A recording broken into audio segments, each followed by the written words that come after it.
nga bwe naleka ndaalise oluvannyuma lw'okufundikira akatabo kaffe singa obadde ggwe, nkwaniriza nnyo mu katabo akalala Pawulo Kirimuttu n'ekitundu ekisooka era mu ssuula esooka Sekamuli kansaze. Naye katono nga tetunnatandika waliwo abadde bambuuza nga WhatsApp contact yange, abamu mbadde nga njibawa naye ndowooza notifications za replies mubadde nga temuzifuna, kwe kusalawo nkigonzeemu era yeyo eri ku screen yo.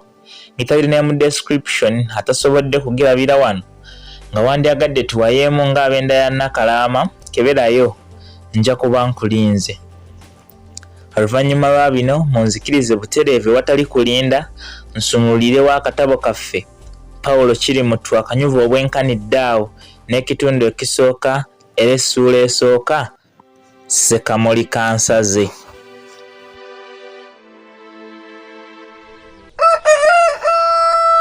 Mu kubuulira kwe Reverend Yeremiya Ziddawalime yayogerera eddakiika nnyingi nga tasalako. Yali akyayongera okwogerera mu ngeri eyo amalusu ne gamutuga n'akolola. Olwo n'aggyayo akatambaala ke ak'ekikuusikuusi n'asangula ku mimwa gye egy'akababi. Ng'amaze okumira amalusu, omusumba yasiriikiriramu okumala akaseera n'alyoka akangalalako mpozi abantu beeyongera okumulaba. Awo n'alyoka yeeyongera mu maaso n'okubuulira. Abooluganda mu Kristo, Sitaani yalwanye olutalo n'omuvubuka ono, era kubanga omuvubuka ono teyaddukidde eri Yesu, Sitaani yamuwangudde.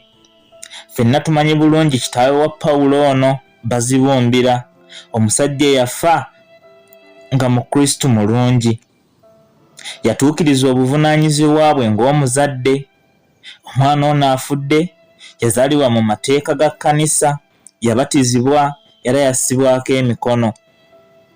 Bazibumbira yeeresa buli kalungi konna n'aweerera omwana ono Pawulo. Omwana ono Katonda yamuwa omukisa n'asoma bulungi emisomo gye gyonna, wuuyo mukyala w'amayanja.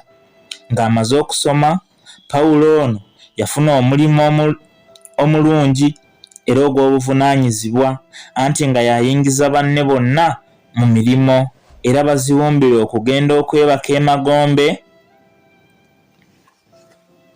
Omusumba yali akyayongera okuliisa endiga ze, ebbali awo ne wafubutukayo akasajja akaali keetembye obukete ate nga kakongozze n'omumbejja Namaalwa ne kamwamira, kyokka ng'olulimi kalinnya mu lulinnye nti,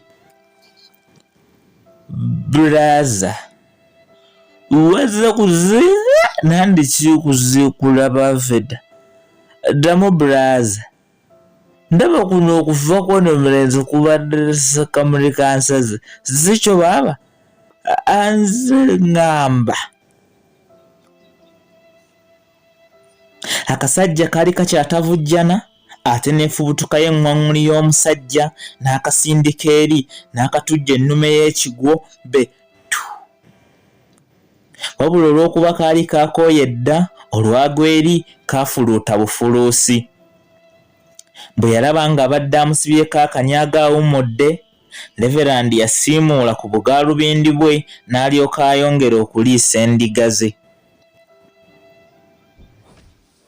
Wabula kyokka ekyannaku bannange eraba Sitaani bw'alwanaganye n'omwana ono. Omwana omuyigirize, omwana alina omulimu amatendo. Bannange kambategeezeeko, nze kennyini nayimuka ne ngenda mu maka g'omulenzi ono Pawulo ng'akyali mulamu ne mubuulira ku bigambo by'obulokozi. Namutegeeza nti ebintu by'omu nsi muno byonna butaliimu: obuyigirize, obulungi bw'omubiri, obugagga, ekitiibwa, byonna omubuulizi yabiraba nga butaliimu, okuggyako nga tukulembezza Yesu.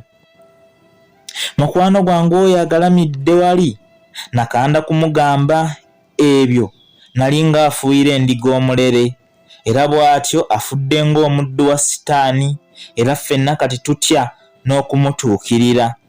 Singa weebuuza nti Pawulo oyo omulungi bw'atyo lwaki yeetuze, eky'okuddamu kiri kimu nti maanyi ga Sitaani. era bw'etyo ekkanisa egaanyi okusabira omujeemu ono, kubanga Mukama waffe agamba nti alinneegaana mu maaso g'abantu nange ndimwegaana mu maaso ga Kitange. Kyokka abooluganda, ekkanisa ekkiriza okujja wano okusabira mmwe abali wano mujeemulukuke, mukyukire Mukama. Era bannange, nze neebaza Mukama. Nange nali mwonoonyi, nali mwenzi, nali mubbi, nali nyambala ensiriba mbuzimpa eby'obugagga, nali wa busungu, nali mulyaz'amaanyi, nalina amayembe mbu ng'agamu ga luzaalo, amalala nga ga bugagga.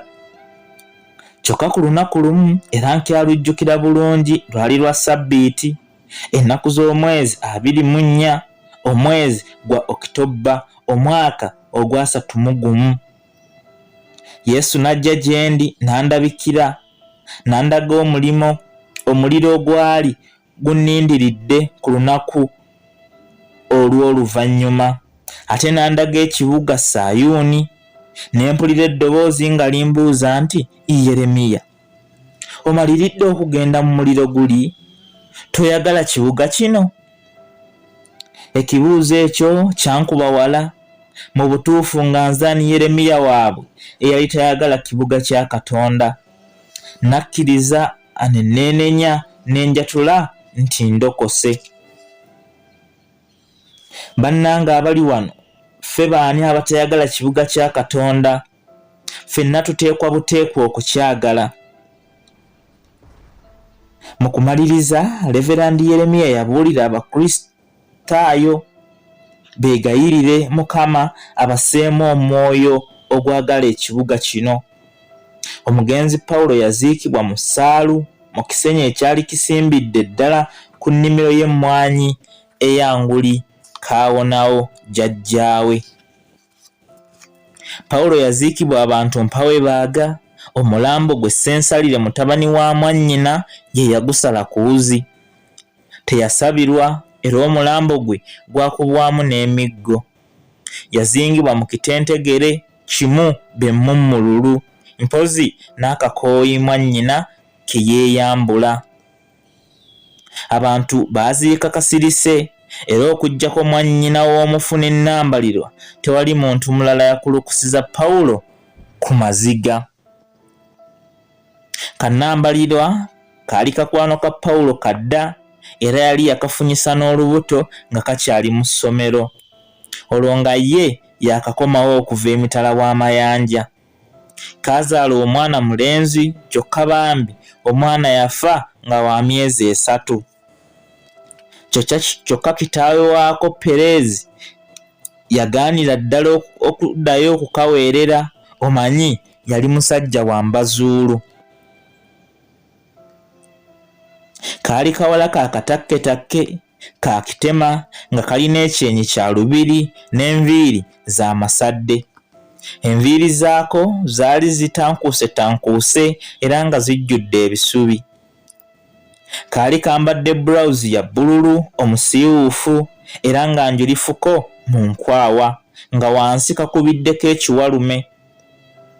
Kaali katudde wansi nga kakutamye mu nkolokolo y'akasagazi kokka akaali mu ssaalu eryo, nga kawummuzza ekyenyi kyako eky'empumi mu kibatu eky'omukono gwako ogwa kkono. Buli kaseera kaali nga kafukumula amaziga ekimugunyu, eno nga bwe kanyiza mu kikubiro eky'omuwalume. Mwannyina w'omufu yali akatudde ku lusegere nga bw'akagumya, era omufu ng'agwereddeko ettaka. Mulamu waako ono yakawembejja n'akatuusiza ddala ku ntaana okuyiwa ku ssaalongo waako ettaka. Bwe kaatuuka ku ntaana ne kafukamira era ne katema omulanga mu ddoboozi ery'omwanguka nti, ampuliriza omulungi, kankusaba onzikirize. Leero tufundikirire wano ekitundu kyaffe ekisooka mu ssuula era esooka ey'akatabo kaffe kenkakasa nga tekagenda kukuleka kyekimu akatabo Pawulo Kirimuttu. Mpaka omulundi omulala era bwe tunadda n'ekitundu kyaffe ekirala ate tumanye luddawa gye biriggweera. Atakuumira mpeera abankuumire, mubeere bulungi era mweraba.